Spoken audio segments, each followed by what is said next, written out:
Hello everyone, I am Nehal from WS Cube Tech, and in this video we are going to talk about what is unsupervised machine learning. So let's get started. So in the previous session we have studied about the supervised machine learning that takes place in the presence of a supervisor in which we train our model by using a well labeled data. Now many a times we don't have labeled data set with us. So this is where unsupervised learning comes into picture. So, as the name suggests, unsupervised learning, which means that this type of learning would take place in absence of a supervisor or teacher, in which we are going to just train our model by using a unlabeled data. Now, the question arises, how will the machine learn in case of unlabeled data? So, here the task of a machine is simply to sort the unclassified information based upon some similarities and differences without any previous training of data. That is, the machine would figure out the patterns that are just hidden in a particular data set by its own. This is why it is called as unsupervised learning. That is, there is no supervisor or a teacher to tell a particular machine that what is right and what is wrong. Okay. Now let's understand into the detail like how this unsupervised learning actually functions. So as I just said that in case of unsupervised learning, we would be having this unlabeled data. Okay, so as you can just see over here, this is the uncategorized data, unlabeled data over here. That means there is no supervisor, okay, no teacher is there. So no classes will be formed. And when no classes are formed, so we can just say that machine has no knowledge of the data. So here machine has no knowledge about the features of this rose and sunflower. So the model here will categorize this rose and sunflower according to their patterns. So this interpretation simply means that now it is what it is going to do. It is going to just sort it out based upon the similarities and the differences among this the data set it is just having. Then what will happen once this similarities and differences are just sorted out, then it will just apply a suitable algorithm over here. And this algorithm divides the data objects into groups according to the similarities and differences between the objects. So this processing will take place and it will just segregate this. This is sunflowers and these are such roses. So this is how the working of an unsupervised learning actually works. So you can just see over here.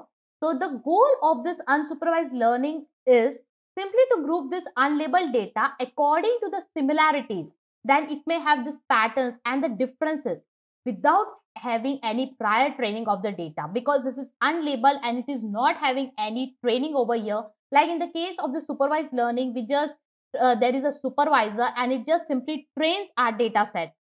It makes groups, it makes classes over there. So here there is no prior training of the data, and simply your unsupervised learning, what it will do, it will just with the help of some patterns and differences and similarities, it is just going to interpret that thing. Then it is going to apply this algorithm and the processing will be done, and then you are going to get the result, the labels over here with respect to your unlabeled data set that you have provided to your module over here. Now let's move ahead and just see what are the types of unsupervised machine learning algorithms over here. So as you can just see over here, first one is the clustering and the second one is the association. Let's talk about this clustering first. So clustering is nothing but it is one of the method of, you can say it is a method of assigning or grouping the set of objects into subsets, okay, in the form of clusters. You can even call the subsets as cluster.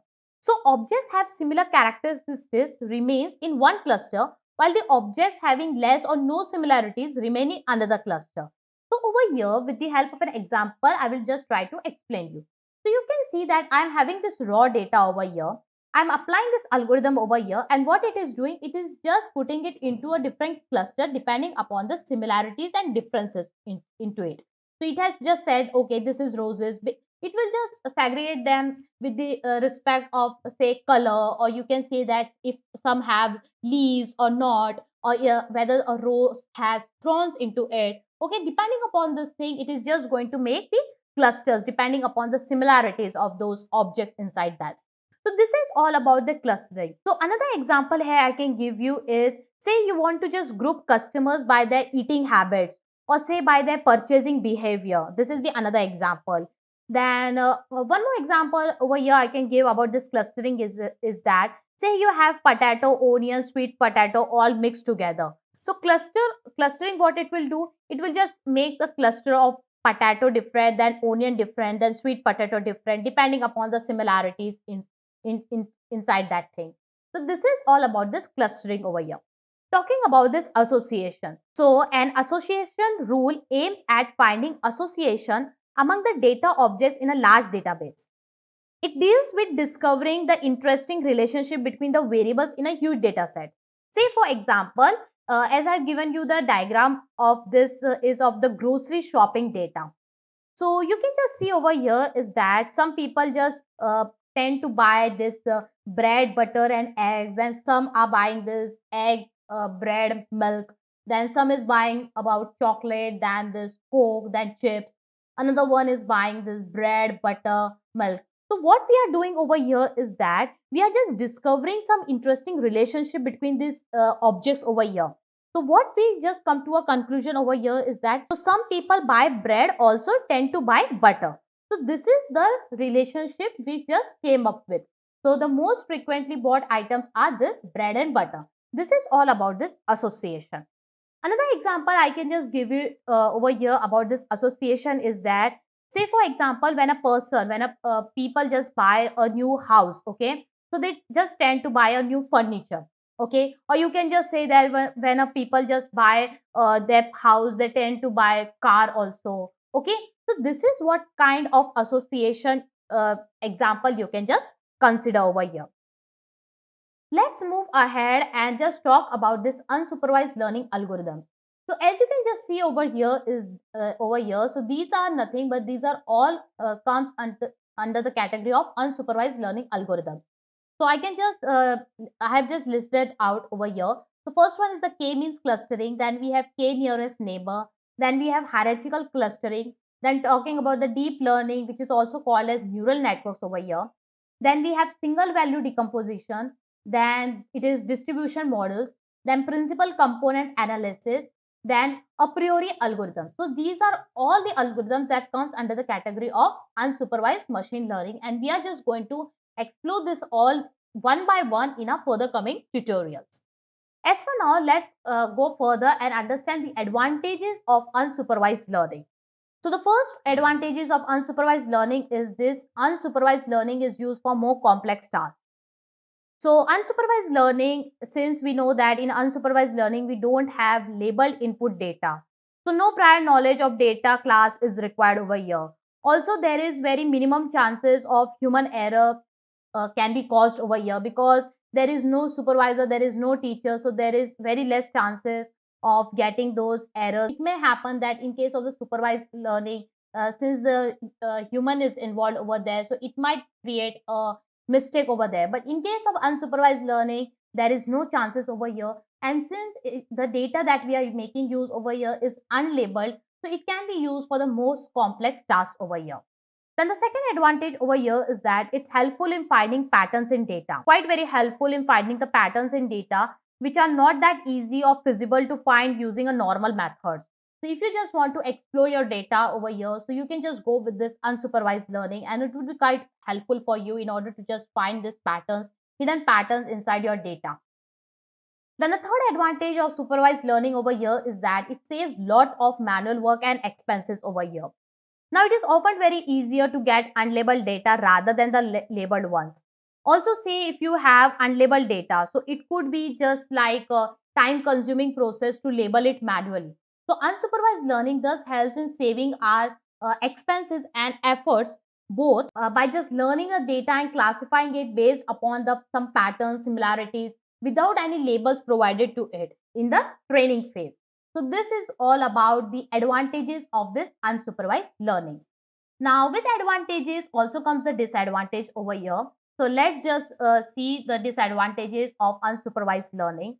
So the first over here, the disadvantages of unsupervised learning is its less accuracy. It can just provide you with the less accuracy. Now see, since the data is not labeled, the model himself is going to learn to identify the patterns and all. Also, there is no prior knowledge of the data to our machine, which means that the machine will need to do all this work by himself. And thus the overall result of the model would result in less accuracy. So this is the major disadvantage of using the unsupervised learning. Then the second one is the time consuming over here. Now, in case of this unsupervised learning, the learning phase of an algorithm might take a lot of time as it has to analyze and find out all the possible possibilities over here. So it is time consuming. Then the third one over here is that as the number of features increases, even the complexity increases over here. More the features, more is the complexity over here. Now, as the number of features increases, it will definitely lead the complexity, and thus it might just happen that your model doesn't give the right output to a certain type of classes over here. So these are some of the disadvantages with respect to this unsupervised machine learning over here. So now let's just do a quick recap over here that what we have just studied in this today's session over here. So in unsupervised learning, you just train the machine using this data which is unlabeled over here. Okay, there won't be any supervisor over here to guide your machine that what is right and what is wrong. Your machine won't know any prior knowledge of the data. It would be just totally new to that thing. Okay, and everything would be done by your machine itself. Now your how your machine is going to do it, it is just going to just see, depending upon, it is just going to find out this hidden patterns from that data set depending upon some similarities or differences. Okay, and there won't be any previous training of data over here. Then we saw about this clustering and association. Those are nothing but those are the unsupervised machine learning techniques over here. So in case of this clustering over here, what we studied that I think that you might be getting that diagram in front of your eyes over here. So in case of clustering, I just showed you guys that there was some different types of flowers over there, and what it is doing, this clustering, it is just making these clusters over here depending upon the similarities between those uh, data, right?